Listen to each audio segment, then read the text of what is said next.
अगर किसी बच्चे को एमबीबीएस में एडमिशन लेना है पीएच कैटेगरी से, तो कितने मिनिमम मार्क्स होने चाहिए? एक एडवाइस जो तुम देना चाहोगे व्यूअर्स को, कि बहुत लोग थोड़ी भी प्रॉब्लम हुई लाइफ में तो गिव अप कर देते हैं, बहुत लोग सुसाइड कर लेते हैं, उनको क्या एडवाइस देना चाहोगे? तुम्हारे लाइफ का कोई लोएस्ट मोमेंट क्या था?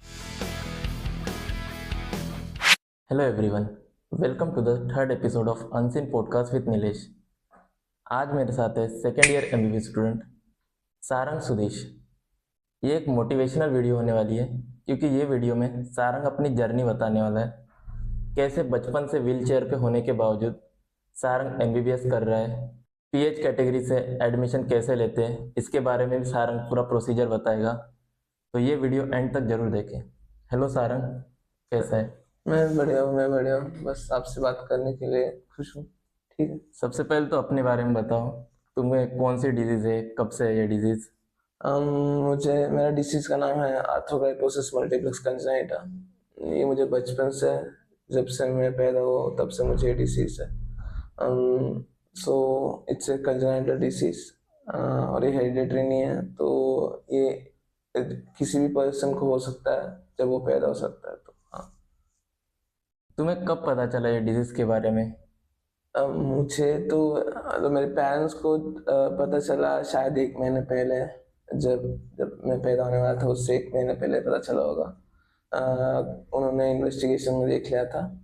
अ, तो या तब से पता है मेरे पेरेंट्स को। फिर मुझे बाद में पता चला जब मैं थोड़ा बड़ा हुआ, अराउंड 3 इयर्स 4 इयर्स में मुझे पता चला कि मुझे ये डिसीज़ है।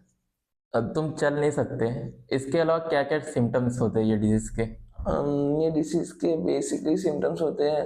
जब बच्चा पैदा होता है तो उसके जो भी पैर है या हाथ है वो मुड़े हुए होते हैं अंदर की तरफ। फिर उसको सर्जरी करने के बाद उसको सीधा किया जाता है। तो मेरे भी दोनों पैर मुड़े हुए थे, फिर सर्जरी के बाद वो ठीक किया गया। तुम थोड़ा अपने बारे में बताओ, बचपन से तुम्हारा स्कूल जर्नी कैसे था, अब तक 10th तक कैसी जर्नी थी? ठीक है, तो मैं बड़ा हुआ महाराष्ट्र में। मैं एक्चुअली केरला से हूँ, लेकिन मैं बड़ा हुआ महाराष्ट्र में। फिर मैं चेन्नई गया, तो मेरे पापा एक गवर्नमेंट एम्प्लॉय है, डिफेंस एम्प्लॉय है, और वो महाराष्ट्र में ऑर्डिनेंस फैक्ट्री वारंगाव में काम करते थे। तो मेरी पढ़ाई वहाँ हुई है केंद्रीय विद्यालय। आप सब तो जानते ही होंगे केंद्रीय केवी। विद्यालय। तो हाँ, केवी में मेरी पढ़ाई हुई है। उन्होंने मतलब उनको कुछ रूल्स रहता है, रेगुलेशंस रहता है कि हम जैसे बच्चों को कैसे देखें और उनके लिए कैसे बढ़ावा दें स्कूल में पार्टिसिपेट करने के लिए। तो उनके कारण ही मेरा जो एक कॉन्फिडेंस है या जो भी मैं आज हूँ, उनके कारण हुआ। उन्होंने बहुत हेल्प किया था मेरे लिए, रैंप बनाया था और मुझे अलग-अलग एक्टिविटीज़ में पार्टिसिपेट किया था। तो वहाँ पे मेरा स्कूल एजुकेशन हुआ 10th तक। फिर मैं 10th to 12th में चेन्नई आ गया। चेन्नई में भी मैं केवी में ही पढ़ा था। फिर पास हो गया मैं 12th में, और फिर मैंने नीट दिया और जिससे अभी मैं यहाँ पे हूँ। तुमने 10th के बाद कैसे डिसाइड किया कि मुझे एमबीबीएस में आना है? तो मुझे बहुत सी चीज़ें पसंद थे, लेकिन मुझे साइंस ज़्यादा पसंद था। और साइंस के साथ-साथ मुझे जो लोगों को मदद करने में, उनको समझने में, इसमें थोड़ा रुचि था।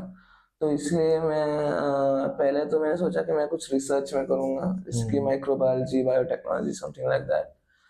फिर क्या हुआ कि मुझे लगा कि मुझे कोई एक स्टेबल जॉब भी चाहिए, जिससे कि मुझे वर्क भी कंटिन्यूअस मिले और मैं लोगों को मदद भी कर सकता हूँ। और ऐसे ढूँढने के बाद मुझे लगा कि डॉक्टर बनना ही मेरे लिए सबसे अच्छा एक ऑप्शन होगा, क्योंकि वो जॉब स्टेबल भी है और मैं लोगों को मदद भी कर सकता हूँ, लोगों से बातचीत भी कर सकता हूँ, और ये सब मेरे रुचि में है। तो हाँ, इसलिए मैंने डॉक्टर का जॉब लिया। तो नीट की प्रिपरेशन तुमने कैसे की, कहाँ से की?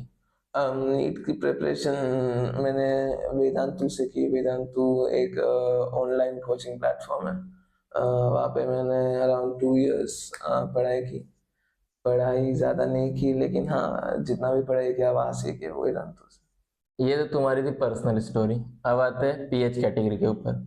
अगर किसी बच्चे को एडमिशन लेना है तो क्या प्रोसीजर होता है, स्टार्टिंग से बताओ। ठीक है, तो पहले तो हम नीट देने के लिए हमें रजिस्टर करना पड़ता है।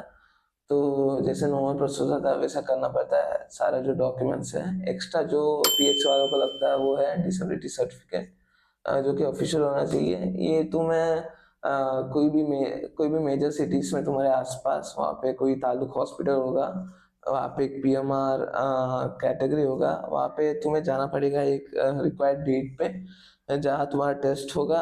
फिर फिजिकल मेंटल दोनों टेस्ट होता है डिसेबिलिटी के हिसाब से। जैसे लोकोमोटर डिसेबिलिटी हो तो वो लिम्स का चेक करेंगे ऐसा, या मेंटल डिसेबिलिटी हो तो फिर वो उनका चेक करेंगे ऐसा। तुम्हें एक डिसेबिलिटी सर्टिफिकेट का एग्जामिनेशन होगा, थोड़ा दिन वेट करना पड़ेगा और ये सर्टिफिकेट तुम्हें मिलेगा। ये जो सर्टिफिकेट है वो तुम्हें अपने पूरे जीवन में बहुत काम आएगा। तो ये सर्टिफिकेट हमें नीट के पोर्टल में पहले देना होगा रजिस्टर करते वक्त। तो फिर हम पीएच कैटेगरी के अंदर रजिस्टर हो जाएंगे। इसके बाद तुम्हें नीट का एग्ज़ाम देना होगा, जितना अच्छे से हो सके उतना अच्छे से देना होगा। और उसके बाद कंसल्टेशन प्रोसेस चालू हो जाएगा।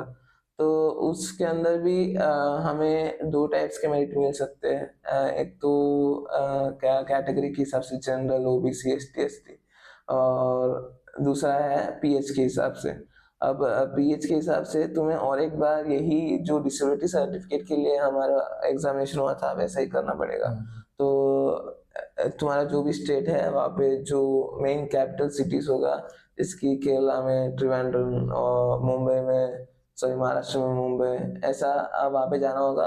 वहाँ पे एक मेजर हॉस्पिटल होगा, वहाँ पे एक बोर्ड बैठेगा डॉक्टर्स का, जिसमें कि हर तरह के डॉक्टर्स होंगे जो तुम्हारा फिजिकल, मेंटल, इंटेलेक्चुअल ये सब कैपेबिलिटीज टेस्ट करेंगे और तुम्हें एक परसेंटेज प्रोवाइड करेंगे कि तुम इतने परसेंटेज डिसेबल्ड हो।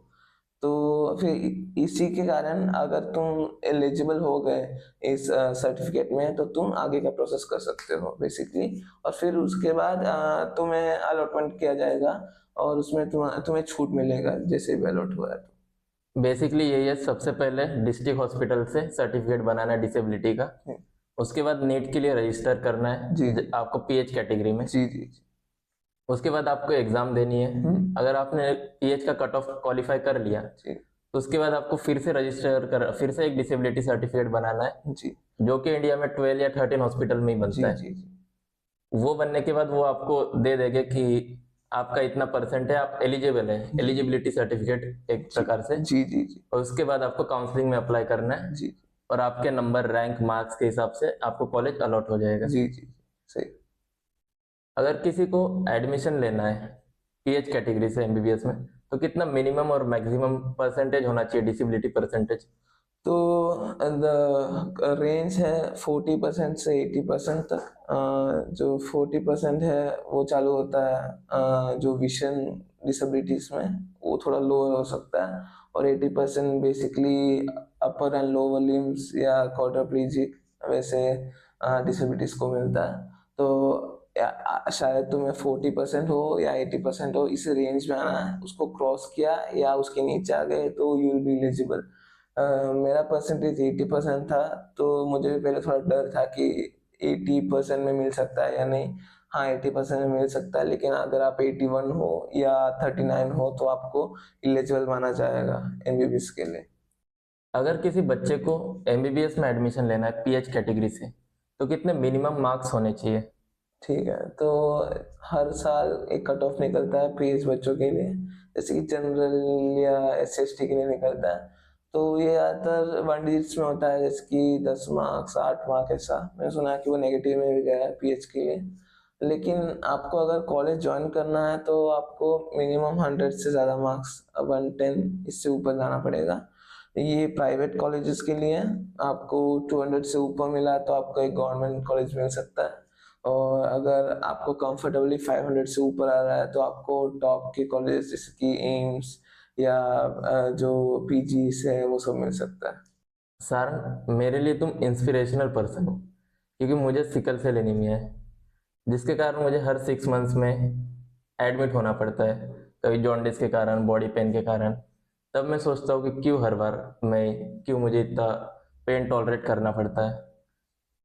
मैं भगवान से कंप्लेन भी करता हूँ, लेकिन फिर मैं अगर तुम्हें देखता हूँ, तुम्हारे जैसे लोगों को देखता हूँ, सोचता हूँ, फिर लगता है मुझे कि मेरी प्रॉब्लम तो इसके सामने कुछ भी नहीं है।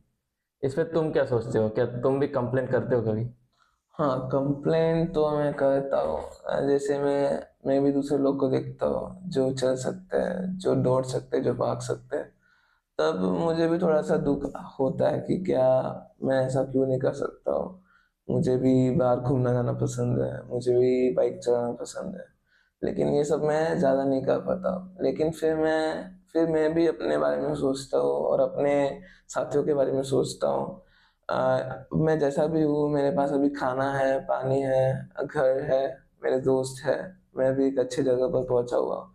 लेकिन अभी मेरे ऐसे दोस्त हैं जिनको पानी नहीं मिल रहा, खाना नहीं मिल रहा, और जैसे भी हम बाहर निकलते हैं तो हम देखते हैं सड़कों पर बहुत से छोटे-छोटे बच्चे जिनको खाना या पानी नहीं मिल रहा, वो बहुत से डिसीज़ेज़ से अफ़ेक्टेड होते हैं। तो फिर मुझे लगता है कि मैं जहाँ पे भी हूँ मैं ठीक हूँ, और मैं फिर भगवान को बोलता हूँ कि हाँ, आपने जो भी मुझे दिया इसके ऊपर मैं खुश हूँ। हाँ, बस इतना ही है। तुम्हारे लाइफ का कोई लोएस्ट मोमेंट क्या था जिसमें तुम्हें लगा कि यार गिव अप कर देते, कुछ लोएस्ट पॉइंट अब तक का? तो जब मैं 10th या 11th में था, कोरोना का टाइम था, तो मैं खुश जब होता हूँ जब मेरे साथ लोग होते हैं, मेरे फ्रेंड्स होते हैं। और उस टाइम जब कोरोना में मैं घर में अकेला था और क्लासेस नहीं चल रहे थे और मेरे मार्क्स भी कम हो रहे थे क्योंकि मैं थोड़ा-सा मोबाइल से एडिक्टेड हो गया था। मैं यूट्यूब देखता था, इंस्टाग्राम देखता था, स्क्रॉलिंग करते रहता था। तो उसमें थोड़ा-सा मैं डिप्रेस होने लगा था, और फिर जब मेरा थोड़ा 11th में मार्क्स कम आए तो मुझे लगा कि ऐसा नहीं होना चाहिए। तो फिर मैंने सोचा, फिर जब कोरोना कम हुआ तो फिर मैं लोगों से मिलने लगा, उनसे बात करने लगा, थोड़ा-सा मोबाइल से एडिक्शन कम हुआ। तो फिर मुझे लगा कि ठीक है, अभी जब हुआ वो सो हुआ। अब हमें पढ़ना होगा, हमें काम करना होगा, और जितना हो सके उतना लोगों से बात करना होगा, अपना जो फीलिंग्स है वो शेयर करना होगा, तभी आप ठीक हो सकते हो। तो हाँ, जो भी लोग ऐसे सोच रहे हैं कि ज़िंदगी सही नहीं चल रहा है, जैसा आप सोच रहे हो वैसा नहीं हो रहा है, तो आपको ज़्यादा से ज़्यादा लोगों से अपनी बात बताना होगा, अपना शेयर करना होगा जो भी फीलिंग्स हो, तो आपको अच्छा लगेगा, ऐसा है। सारंग, ये वीडियो खत्म करने से पहले एक एडवाइस जो तुम देना चाहोगे व्यूवर्स को, कि बहुत लोग थोड़ी भी प्रॉब्लम हुई लाइफ में तो गिव अप कर देते हैं, बहुत लोग सुसाइड कर लेते हैं, उनको क्या एडवाइस देना चाहोगे? तो जब मैं छोटा था ना, तो मेरे पापा हमेशा बोलते थे कि जब मैं भी कोई कंप्लेन कर रहा था कि मेरे को ये नहीं मिल रहा, वो नहीं मिल रहा, मैं ऐसा क्यों नहीं कर पा रहा हूँ, तो मेरे पापा बोलते थे कि तुम ज़रा सोमालिया में जो भी बच्चे हैं उनके बारे में सोचो। ना उनको खाना मिलता है, ना उनको पानी मिलता है, ना उनका घर है। तो तब मुझे लगता था कि यार ऐसा क्यों बोल रहे हैं पापा? शायद मुझे चिढ़ाने के लिए बोल रहे हैं, क्योंकि इनका हम क्यों सोचें? हम तो हमारा सोचना चाहिए ना।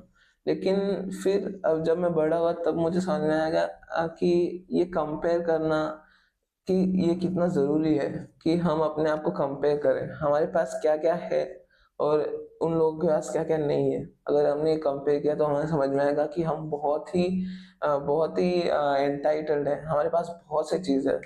हमें कोई भी चीज़ की कमी नहीं है। तो अब आप एक बार ऐसा सोचो कि क्या मेरे पास एक्चुअली में कोई कमी है? क्या आपके पास खाना नहीं है? क्या आपके पास पानी नहीं है? अगर ये दोनों आपके पास है और एक अच्छा फैमिली, अच्छे फ्रेंड्स हैं, तो आप ज़रूर अपना जीवन आगे बढ़ाएँ, क्योंकि जीवन जो है व्यस्त करने के लिए नहीं है। तो हाँ, मैं यही बोलना चाहूँगा। थैंक यू सारंग, अपनी इंस्पिरेशनल जर्नी शेयर करने के लिए। हमारे व्यूवर्स को इससे बहुत हेल्प मिलेगी। अगर आप लोगों का भी कोई क्वेश्चन है पीएच कैटेगरी से लेके या इन जनरल, तो आप कमेंट सेक्शन में पूछ सकते हैं। अगर आप चाहते हैं कोई स्पेशल गेस्ट को बुलाना, तो आप वो भी कमेंट में लिख सकते हैं, हम वो भी ट्राई करेंगे। Thank you. Thank you, thank you.